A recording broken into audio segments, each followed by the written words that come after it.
Freedom does not usually disappear overnight. It rarely comes with loud alarms or dramatic announcements. Most of the time, it fades quietly, wrapped in paperwork, legal language, and promises of safety. Imagine waking up one day and realizing that the laws meant to protect you are now the very tools being used to control you.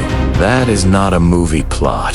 That is history, and it has happened more times than most people realize. Today, we are going to talk about how laws, when placed in the wrong hands, can slowly and legally destroy freedom without a single bullet being fired. Before we go any further, if you care about history, truth, and understanding how the world really works, take a moment to like this video and subscribe to the channel. It really helps the channel grow, and it tells the algorithm that content like this matters. You're watching World War II.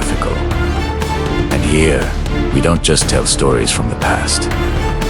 We connect them to the present. Now let's begin with an uncomfortable truth. Every dictatorship in history started with laws, not anarchy. Laws. Most people believe freedom is taken by force, but in reality, freedom is often signed away with a pen. Governments don't usually announce that they are becoming authoritarian. Instead, they say they are protecting national security, public order, or social harmony. These words sound reasonable. They sound responsible. And that's exactly why people accept them. In the early stages, the laws don't feel dangerous. They target small groups, outsiders, people labeled as threats. Maybe it's journalists. Maybe it's political opponents. Maybe it's a minority group. The majority feels safe because the law is not aimed at them. Yet, and that is how the trap is set. Once people accept that freedom can be limited for others, it becomes easy to limit it for everyone. History gives us chilling examples. In 1930s Germany, many of the most oppressive actions taken by the Nazi regime were completely legal. They passed laws that restricted speech, controlled media, and removed rights from certain citizens. All of it went through official channels. Courts enforced it. Police followed it. Ordinary people obeyed it. The law became a weapon, and by the time people realized what was happening, it was already too late. But this is not just a story about the past. The same pattern is repeated across different countries, different cultures, and different political systems. First, fear is introduced. Fear of enemies, fear of instability, fear of collapse. Then laws are passed to deal with that fear. Emergency laws, temporary laws, laws that promise to keep people safe. But temporary laws have a habit of becoming permanent. One of the most dangerous phrases in politics is "for your own safety." Because when people are afraid, they are willing to give up freedom in exchange for security. And once that exchange is made, it is rarely reversed. Surveillance increases. Speech becomes regulated. Protests require permission. Criticism is labeled as misinformation or extremism, and all of it is done legally. What makes this even more powerful is that the system itself enforces it. Judges, lawyers, police officers, and bureaucrats are not breaking the law. They are following it. And when the law itself becomes unjust, justice disappears while order remains. That is the illusion. Everything looks normal on the surface. The streets are calm. Institutions are functioning, but freedom is gone. Another tactic often used is complexity. Laws are written in language most people don't understand. Pages and pages of legal text hide massive shifts in power. By the time the average citizen realizes what changed, the system has already adjusted. New rules feel normal. New restrictions feel expected. People adapt, and adaptation is dangerous because humans can get used to almost anything.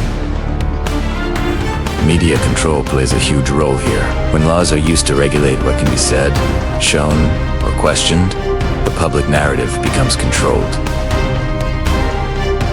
People stop hearing opposing views. Debate disappears. And when there is no debate, there is no resistance. Silence becomes mistaken for agreement. The scariest part is that this process doesn't require evil people everywhere. It only requires enough people to follow rules without questioning them.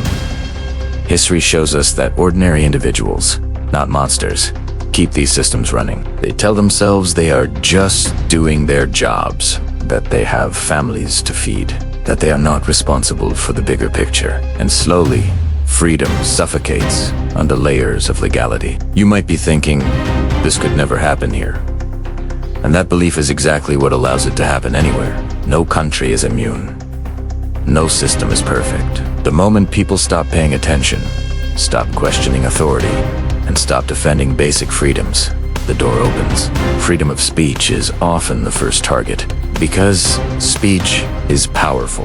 Speech allows people to organize, to criticize, to expose corruption. So laws are introduced to control it, not openly, of course. They are framed as protections against hate, lies, or threats. And while those problems do exist, the line between protection and control becomes dangerously thin. Once speech is controlled, thought soon follows. When people are afraid to speak, they eventually become afraid to think differently. Self-censorship becomes normal, and a society that censors itself does not need to be forced into obedience. It volunteers. This is why understanding history matters. This is why channels like World War II Ethical exist. Because the past is not just a collection of old stories. It is a warning system, and ignoring warnings has consequences. As we move closer to the end of this video, here's something important to think about. Laws are not inherently good or evil. They are tools, and like any tool, they depend on who is using them and why. A society must constantly ask hard questions. Who benefits from this law?